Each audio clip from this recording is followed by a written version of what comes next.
Eyewitness News at 4. As you can see, we have a very special guest here. This is Lou Ferrigno, the Incredible Hulk himself, in town for the ICT Comic-Con.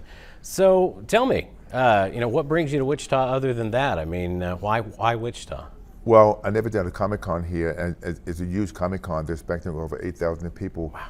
And especially me, Dean Cain, and the other celebrities, but it's fun because it's a great pop culture. Because we have this situation with COVID. People want to get out, they want to have fun.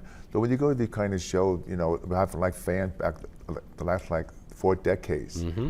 So mother come up and they tell me that my kids destroyed the cows, green makeup, they broke the TV because of you. I get a lot of fun stories, but it's great. It's good for the city, and I'm looking forward to it because we're expecting a lot of fans. Well, that is one of the things. I know you do a lot of these. You talk to fans all the time. I mean, you've been in, movies for decades. You've been in television for decades, of course, best known for The Incredible Hulk. So when these fans meet you, what are the questions you get? What are the big ones? I'm sure you get a lot of the same ones. They want to know a lot about the makeup. Mm-hmm. How long the makeup was taken, what was like the film, how much you like the character, and especially about Bill Bixby, he passed on.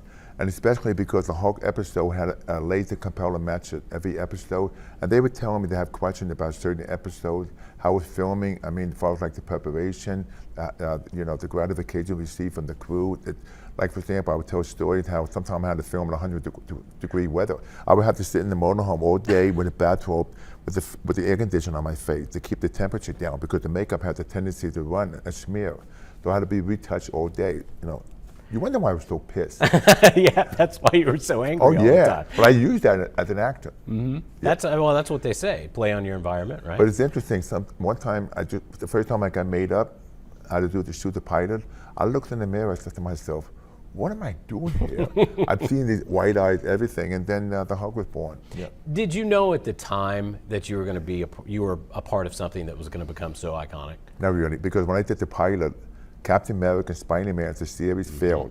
So I was just hoping to get picked up for one season, some attention. But then when they hit the air, then it's just, one of the reasons why is because it's the only character that didn't have a costume, and I was able to show the pantomime means that acting without speaking the emotion, so children just loved it. Yeah, I mean, there's no question that it sparked fans for decades. All over the world, yeah. All over the world. It's still the biggest iconic character. And, the Hulk has been redone several times. There have been, 2 movies since then. CGI. CGI, but you were also in those movies. Yeah. Yeah, you're in both of the Hulk reboots, weren't you? Yeah, I'll probably get involved with the Marvel Universe in the future because now they have She-Hulk coming out. Mm-hmm. There's so many different Marvel characters. It's nice to see all these A-list actors playing these different characters. Yeah, it's really brought legitimacy to these superhero movies. Exactly. And that's a fantastic thing to see. So folks that are attending the Comic-Con this weekend, what can they expect when they come up to your booth? Well, we got a panel. We have a photo op. We have me at the table talking to the fan, my pictures, my posters, people want to take selfies, women crying, a wife coming up telling me how much they hate the husband, for me to put him in the chokehold. It's fun, it's so much fun. I enjoy it more than anything because I have that instant gratification. I've done acting, I've done appearances, but you can see the excitement when the fans come up because as a kid, I ain't had this. So they never have a chance maybe ever to meet me. This is the one time they can have the chance to see me in person and then have a conversation about the series. Yeah, you've got young fans, you've got older fans. What is it? Is it a mix that come and see you, or do you see a lot more people that knew you from your original show? Oh, sure. Grandfathers, parents, especially the kids, because they get the kids to watch the series. And also, I did the movie I Love You Man, The King and Queen. Mm-hmm. And I have a huge series coming out called The Offer, Megan the Godfather. That's coming out April 28th. I play Lenny Montana. So the whole bodybuilding thing too, because I have a lot of people into fitness and training. My career as a bodybuilder, so they come up, they have questions about bodybuilding. You must answer a gamut of questions because you have done so much. I enjoy it, so it keeps me alive because like you take William Shatner, he's 91, he's still doing Comic-Con. It's fun because, I'm not the type of person who wants to sit home and just lay on the couch. I like to be active, but I like to relive my childhood being here.